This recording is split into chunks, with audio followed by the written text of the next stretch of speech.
सो hey guys, कैसे हो आप सभी लोग। Welcome back to my channel AG and I am मांगा। तो गाइस, आज मैं एक्सप्लेन करने जा रहा हूँ बुक ऑफ एस्पर का एपिसोड नंबर 747 को, जो कि काफी ज्यादा अमेजिंग होने वाला है। इसलिए पहले वीडियो को like, share, comment and hype जरूर से कर देना। और बाकी जिन लोगों ने भी अभी तक इसका पिछला एपिसोड नहीं देखा है, तो मैंने उस एपिसोड का लिंक इस वीडियो के नीचे डिस्क्रिप्शन में दे दिया है। आप लोग जाकर के पहले उस एपिसोड को जरूर से देख लें। लेकिन जिन्होंने ऑलरेडी देख रखा है तो उनके लिए शुरू करते हैं हमारा आज का ये वाला एपिसोड। लेकिन उससे पहले आर्यन रेमोन, Ashish Mhatre, Rupesh Tamang, Sachin Bansod and queen, thank you for joining and rejoining जू फैन सिल्वर डीमंस। तब इस एपिसोड के स्टार्टिंग में हमारा सीन वहीं से स्टार्ट होता है जहां से कि खत्म हुआ था। उस टाइम सेक्रेटरी रैन ने जूफेन के ऊपर एक इतना जोरदार पंच मारा होता है। ऐसे जूफेन काफी सारे पेड़ों को तोड़ते हुए काफी ज्यादा दूर जाकर के गिरा होता है। ऐसे सभी लोगों को लग रहा होता है कि सिर्फ उसी पंच के साथ में जूफेन मारा गया है। सेक्रेटरी रैन कहते हैं कि जल्दी से पहले उसे वहां पर चेक करने के लिए किसी को भेजो। तो चेक करने के बाद मुझे बताओ कि क्या वो जिंदा है या फिर मारा गया। एक एल्डर हंसते हुए से कहता है कि सेक लीडर, आखिर ऐसा कैसे पॉसिबल हो सकता है? वो बंदा अभी तक जिंदा कैसे हो सकता है, वो भी आपके इतने ज्यादा जबरदस्त पंच को खाने के बाद में। तो वो सेक लीडर के पंच को शायद संयोग से ही रोक पाया था, अगर वो यूं आपका दूसरा मुक्का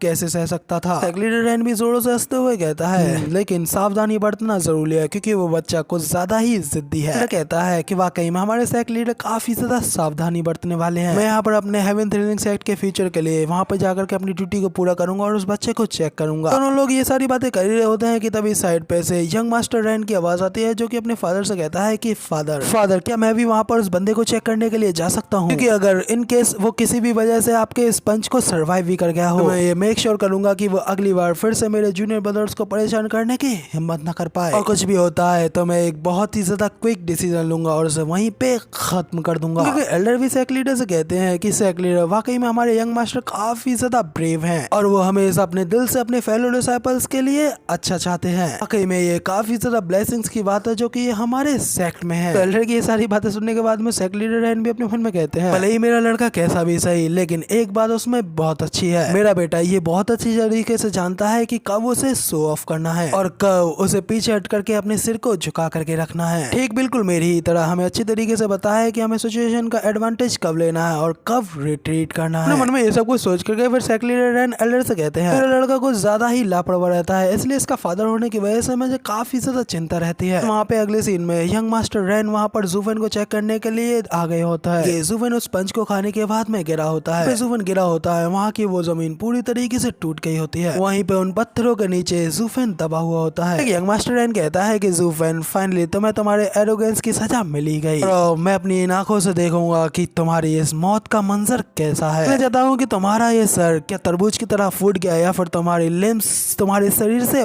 बाहर निकल आई हैं। मुझे ये देख कर ये काफी ज्यादा मजा आने वाला है। यंग मास्टर रैन के इतना कहते ही अचानक से जमीन के नीचे से एक लाल कलर का डीमन का हाथ बाहर निकलता है। अपनी ग्रेप में यंग मास्टर रैन के चेहरे को पकड़ लेता है करके वहाँ पर सेक लीडर रैन और बाकी के सभी एल्डर्स की आंखें भी खुली की खुली रह जाते हैं। इस साथ ही पत्थरों को साइड पे करते हुए जूफेन भी वहाँ पे जमीन से बाहर निकल आता है। यंग मास्टर रैन के चेहरे को पकड़ करके उसे जमीन पे घसीटते हुए जूफेन आगे बढ़ते हुए अपनी पावर्स को कूल तरीके से रिलीज करते हुए कहता है कि कौन है। और यंग मास्टर रैन भी शॉक होते हुए वहाँ पर चिल्ला करके जूफेन से कहता है कि जूफेन तुमने अभी अभी मेरे उस पंच के फुल ब्लो को खाया था, लेकिन अभी तक तुम उसे खाने के बाद में यहाँ पर जिंदा हो। जूफेन भी स्माइल करते हुए उसे कहता है कि क्या कहा? तुम्हें लग रहा था कि मैं मारा गया?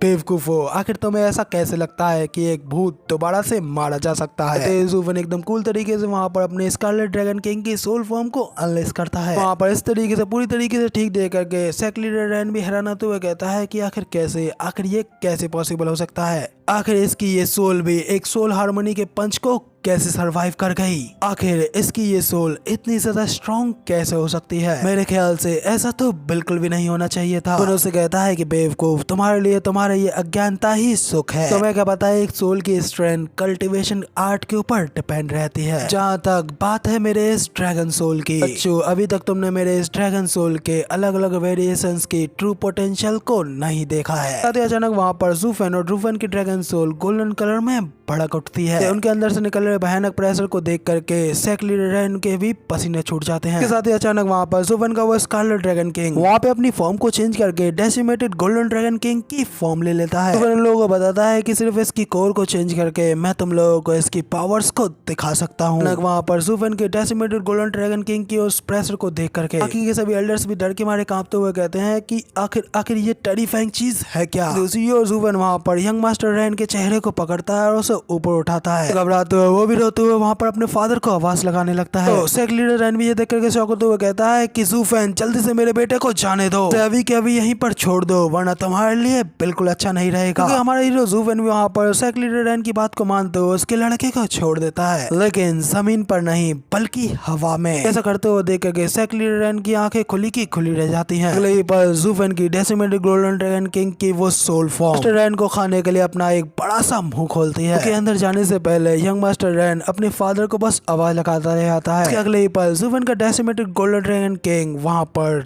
यंग मास्टर रैन को चबा जाता है। अपने लड़के के इस तरीके के बुरे अंत को देख करके रैन की आंखें शौक के मारे खुली की खुली रह जाती हैं। कि वहाँ पर जुफन एक डीमन की तरह स्माइल करते हुए उससे पूछता है, रैन से पूछता है कि अब मुझे बताओ कि आखिर तुम अब मेरा क्या ही बिगाड़ लोगे। सेक्लिडन तो अपने बेटे की इस मौत की वजह से पूरी तरीके से डिप्रेस्ड हो गया होता है। करते हुए जुफन को आवाज लगा करके गुस्से में एक जोरदार चीख लगाता है और कहता है कि जुफन कमीने मैं तुझे बिल्कुल नहीं छोड़ूंगा। सेक्लिडन इतनी स्पीड के साथ में आगे निकलता है की वजह से पीछे की ओर धमाका होता है। यही पल वो सीधा जुफन के सामने आकर के उसे मारने के लिए अपना एक जबरदस्त पंच बनाते हुए उससे कहता है, कमीने आज तो मेरे हाथों से यही मारा जाएगा। साथ ही जैसे ही सेक्लिडन का पंच वहाँ पर जुफन से जाकर के लगता है, वहाँ पर एक सुनहरी चमक फूट पड़ती है। लोगों को दिखाया जाता है कि सेक्लिडन के उस पंच की वजह से वहाँ पर प्रेशर तो काफी ज्यादा खतरनाक रिलीज होता है। जुफन ने सेक्लिडन के उस खतरनाक पंच के प्रेशर को भी बड़ी अच्छी तरीके से रोक लिया होता है। सेक्लिडन के भी माथे से पसीना छूट जाता है और वह हैरान होते हुए कहता है कि आखिर ऐसा कैसे पॉसिबल हो सकता है, फ्रेश इथेरियल स्टेज का एक्सपर्ट ऐसा कैसे कर सकता है। कहते हुए सेक्लिडन का पंच तो कांप रहा होता है। अपनी किलिंग की पावर और गोल्डन ड्रैगन की पावर के साथ में उसके पंच को वहीं पर रोक दिया होता है। सेक्लिडन ये देख करके हैरान होते हुए कहता है, एग्जैक्टली इस बंदे ने एक सोल हार्मोनी स्टेज के कल्टीवेटर के पंच को इस तरीके से ब्लॉक कैसे कर लिया। तो उसे कहता है कि एक सोल हार्मोनी स्टेज तो कुछ भी नहीं है। सोल हार्मोनी का मतलब बोरिंग से सोल के साथ में उसकी बॉडी की स्ट्रेंथनिंग को मजबूत करना होता है। हालांकि अगर पहले से ही आपकी बॉडी में उस तरीके की खतरनाक पावर्स मौजूद है तो एक सोल हार्मोनी के स्टेज तक पहुंचने में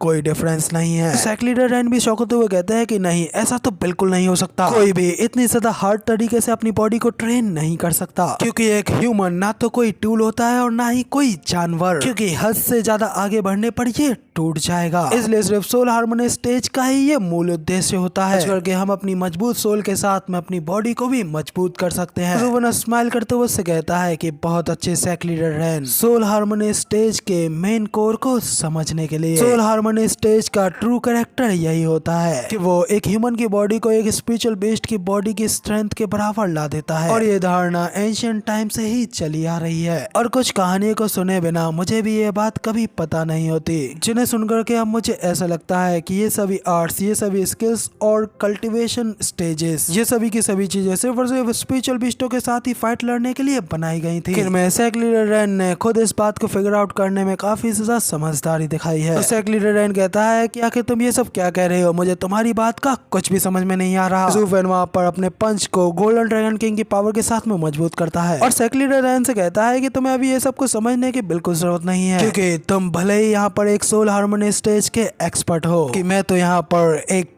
ट्रू एनिमल हूँ। वहाँ पर जुफन के दांत नुकीले हो जाते हैं और उसके स्किन्स में गोल्डन ड्रैगन के स्किल्स निकल आते हैं। जुफन सेक्लिडन में एक जोरदार पंच देते हुए कहता है कि ये मत सोचना कि तुम यहाँ पर सोल हार्मोनी स्टेज पर होने की वजह से मुझसे कहीं गुना ज्यादा ताकतवर हो। जुफन के उस पंच के साथ ही सेक्लिडन काफी ज्यादा दूर की ओर उड़कर जाता है।